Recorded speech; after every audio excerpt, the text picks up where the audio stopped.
Today on Public Eye News, Zero Suicide presentation to be held in Marquette, and a Gwin man has been arrested. Later in the show, Ross Ray will have your weather, and Devontae Stein will have your sports. Hi, I'm Caleb Rydell. And I'm Devontae Stein, and welcome to Public Eye News.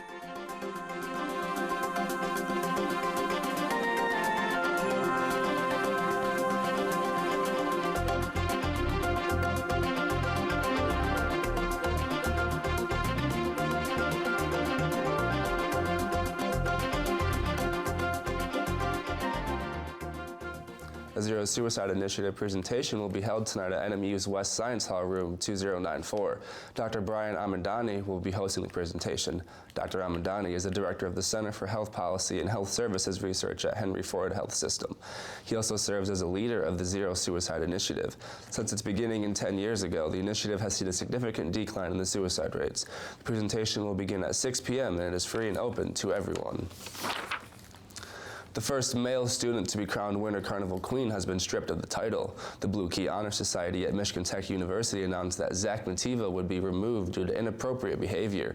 In Mativa's statement, he goes on to say, quote, "After the coronation on Saturday, I went back to my home for a private and legal celebration with friends. A picture of me was taken and posted without my knowledge during that celebration where I'm drinking from a bottle of champagne with the Winter Carnival Queen sash on. I'm disappointed that the Blue Key Executive Board took the action to resign my title, but my understanding is that it is the view of the university and Blue Key that consuming alcohol is not encouraged during Winter Carnival," unquote. Mativa ran for Queen in order to challenge the view that Queen has to be female and wanted to make certain that anyone, regardless of gender expression, could feel like royalty during Winter Carnival. The Blue Key Society stated the first runner-up, Riley Simpson, would be the new Winter Carnival Queen. After a long investigation, Forsyth Township Police arrested a Gwin man on January 30th. Chad Michael Davis was arrested for outstanding warrants on 10 charges in a criminal sexual conduct investigation. Davis's case began in November of 2019 and includes 6 counts of criminal sexual conduct 3rd degree, 1 count of using a computer to commit a crime, 1 count of child accosting for immoral purposes, 1 count of child sexually abusive activity, and 1 count of aggravated child sexual abusive activity. Davis is currently being held in Marquette County Jail. And recreational marijuana will soon be readily available in Iron Mountain as the City Council has awarded licenses. As the application process finished at the end of December, and it was scored to figure out which applicants would be given licenses, Attitude Wellness, Rise, and 2 Lower Michigan businesses, for a total of 4 businesses, were awarded licenses. Along with the recreational licenses, growing and processing licenses were awarded to businesses. Now the businesses will have to stay in line with the promises that they made in their applications. And if they do not stay on the track that they set out for the next year, come January of 2021, they may lose their license. Thousands of migrants from South Mexico are celebrating the 2-day-long St. Paul's Catholic Feast in Minnesota. They celebrate to feel closer to home and closer to those who they have left behind. The feast is also a chance for children to learn more about their Mexican ancestors.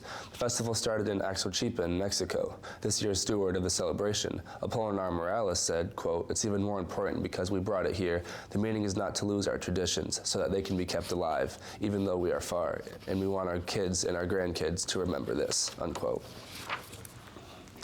Bernie Ebbers, the ex-CEO of WorldCom, one of the largest corporate accounting scandals in U.S. history, has died early Sunday, just over a month after his release from prison. WorldCom declared bankruptcy back in 2002 following an $11 billion account fraud that crumbled stockholders' investments in those who had a retirement plan. In the time of the collapse, WorldCom was the 2nd largest long-distance business in the nation. Ebbers was convicted in 2005 with a sentence of 25 years under charges of security fraud and others. He was released to his family from his sentence early due to rapid health decline in prison. Ebbers died at the age of 78. And after this break, we'll be back with national and international news. In Zimbabwe, an unusual bond is forming. I was filming and the cubs came right up to me, and that was how the whole thing started. Follow a wild cheetah family extremely close up and witness what it takes for this mother to raise her children. Wednesday afternoon at 3. Welcome back. On Tuesday, Britain announced a new automobile plan to tackle the ever-growing threat of climate change. Britain's new plan states that they will ban the sale of new diesel and gas cars by 2035, which is moving up its earlier target by 5 years. This change will prompt cars company in the UK to start investing more in electric and sustainable energy car technologies. This announcement was pushed out around the same time as Britain's plans for the COP26, which is the United Nations Climate Summit held in Glasgow in November. Britain, who has pledged to be net zero greenhouse gas emissions by 2050, has been criticized by the appointed conference president, Claire O'Neill, who said that they were, quote, miles off track, unquote, but then was fired from her position. And it's estimated that student loan debts now tops more than $1.5 trillion. Paying for those loans can be difficult, and experts say the key is to plan ahead. Elise Preston reports. Megan Combs went to college to pursue her dream of working in the arts, but the 32-year-old is still paying off her student loans. Around this time last year, I owed about $66,000 in student loans. On average, college students who graduated in 2018 owe more than $29,000 in loans. Here's your quick back-of-the-envelope formula, and that is only borrow the total amount of money that you think you'll make in your first couple of years of work. CBS News business analyst Jill Schlesinger is the author of The Dumb Things Smart People Do with Their Money. She says the best strategy is to avoid student loan debt in the first place. We want to start having conversations with our children, maybe when they're in 8th or 9th grade, and talk to them and say, here's what this family can afford. Those discussions might reveal the family can save money by considering schools nearby. Maybe it's better if I go close to home. Maybe I need to go to a state school or a community college. Schlesinger says for students who are facing debt, the first step is to go through your budget and try to get high-interest loans paid down. That's what Combs did. She took on a roommate and received a raise at work. That's allowing her to pay off her debt faster. My timeline for paying off my student loans this time last year was around 10 years. And now with my living situation and my raise, all of that allows me to pay them off in 4 years. She's hoping for another raise, which could help her do it even sooner. Elise Preston, CBS News, New York. Victor Peraya, a Holocaust survivor, spoke to several children in France last week during the 75th anniversary of Auschwitz. Peraya returned to the housing project in Drancy, where he remembers last seeing his father and grandfather. After 40 years of self-imposed silence, he agreed to return to the place where the French government deported tens of thousands of Jews to Nazi camps. He spoke of how he was not much older than the young teens in the audience when he was released in 1945, and how he deals with that trauma every day. Peraya hoped to instill the importance of remembering the world's history into the youthful audience as a way to bring life to those who were lost. The number of people infected with coronavirus surged by more than 3,000 overnight. Experts from the World Health Organization say the virus is an epidemic in China, but not a pandemic, meaning that it has not reached the epidemic stage in other continents. Hillary Lane reports from New York. Crews in Wuhan, China are working around the clock to find space for the growing number of people with the deadly coronavirus. In addition to a newly built 1,000-bed hospital, a local gymnasium, an exhibition center, and a cultural complex are all being converted into makeshift hospitals in the epicenter of the outbreak. Chinese officials say they are mobilizing all resources. And we are also doing intensive research in finding the drugs to deal with this. In Hong Kong, more than 2,000 striking medical workers are demanding that the government close its borders with China. Hong Kong now has one confirmed death and at least 15 cases of the virus.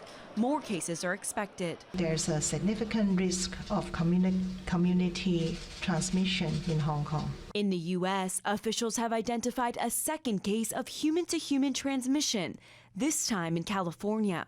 The CDC is currently monitoring 82 people for potential infection. It seems that the virus spreads fairly easily when you're not isolating cases quickly. The U.S. government is making nearly $250 million in emergency funds available.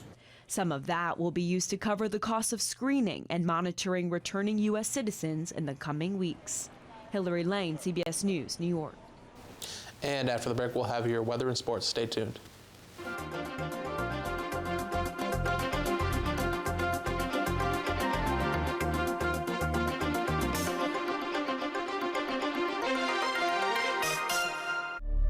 president's reckless activities necessitated us to introduce articles of impeachment. They've been trying to impeach me from day one. The state of our union. If Iran does anything that they shouldn't be doing, they're going to be suffering the consequences. PBS NewsHour coverage. The economy is booming and America is stronger than ever before. Tonight at 9 Eastern Time on Channel 13.1 and Channel 13.3. And welcome back to Public Eye News. My name is Ross, and I'll be taking you through your weather today. As you look behind me at our Academic Mall, it's looking pretty bright out there. Unfortunately, it was a bit cloudy earlier this morning. And we're going to be looking at current conditions. It's going to be mostly cloudy with a temperature of 90 degrees. Our weather is going to be our winds are going to be at northwest at 18 miles per hour, and barometric pressure is going to be 30.20 and rising. Going on like tonight, we're going to have some more clouds with a low of 8 degrees and our winds west at 10 miles per hour. And then going on tomorrow, we're going to have some sunshine showing up with our temperature of a high of 30 degrees and our winds southwest at 20 miles per hour. And then looking behind me, we have a mixture of different temperatures and different types of weather going on. So we're going to start all the way at Sault Ste. Marie with 21 and snow. Going over to Manistee, 22 and clouds. Escanaba, 25 and mostly sunny. And all the way down in Menominee, it's going to be 24 and sunny. Looking at the other half of the UP here, we're going to go all the way to Iron Mountain at 22 and sunny. Ironwood at 14 and mostly cloudy. All the way on up in Houghton, it's going to be 16 and cloudy. And coming back here to Marquette, it's going to be 19 and mostly cloudy. Let's look your week ahead. On Thursday, we're going to have a high of 30 degrees, low of 18, and partially cloudy. On Friday, we're going to have a bit of snow here with a high of 21 and a low of 10. And then on Saturday, we're going to have a high of 26, low of 19, and some more clouds again. Well, Devontae, it's looking weather's pretty crazy out there, and I heard NBA some more crazy news going on. You got that right. Thanks, Ross. Checking out some NBA action from last night, the New York Knicks took the Cavaliers in overtime where they would win 139 to 134. Kevin Love had 33 points and 13 rebounds in the loss for the Cavs. The Dallas Mavericks took down the Indiana Pacers 112 to 103. Kristaps Porzingis went off with 38 points and 12 rebounds in the win for the Mavericks.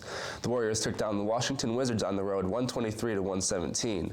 Bradley Beal had 43 points and 6 assists in the loss. The Miami Heat cruised past the 76ers 137 to 106. Jimmy Butler was feeling it as he had 38 points along with 7 boards in the win. The Brooklyn Nets defeated the Phoenix Suns 119 to 97. Karis LeVert had 29 points along with 7 assists in the win. DeAndre Ayton contributed with 25 points and 17 boards in the loss for Phoenix. Some Twitter fingers and inner turmoil arise in the NBA last night as Andre Iguodala is set to be traded from the Memphis Grizzlies, and teammate John Morant chimed in saying, quote, "I can't wait till we find a way to trade him so we can play him and show him what Memphis is really about," unquote. Former teammate of Iguodala, Steph Curry, took his defense by posting a picture of Iguodala on social media holding his NBA championship trophy they won together with the shh emoji. Morant then decided to respond with a picture of former Warrior Kevin Durant holding the Finals MVP trophy, taking a jab at Curry from the speculation that Curry couldn't win a Finals without Durant. This morning, Morant took to Twitter to clean up any confusion by stating that he himself was a Steph Curry fan, but isn't afraid of him and won't back down from the superstar. Some competitive trash talk as the season continues to unwind. The New York Knicks have decided to part ways with President Steve Mills. This closes a 20-year period the Mills spent with the New York Knicks. The Knicks went 178 and 365 under Mills, the team's worst stretch in history. The NBA deadline is in 2 days, and the Knicks are looking to make some moves before then. Masai Ujiri is the target for the Knicks, who is currently the president for the Toronto Raptors. He is currently under contract with Toronto through the 2020-2021 season. General Manager Scott Perry will take over as interim president until a further decision is made. With the deadline approaching, the Knicks will have to act fast if they are planning on dealing anybody before the off-season. But that's all the time that we have today on Public Eye News. Thanks for tuning in today, and we will see you tomorrow.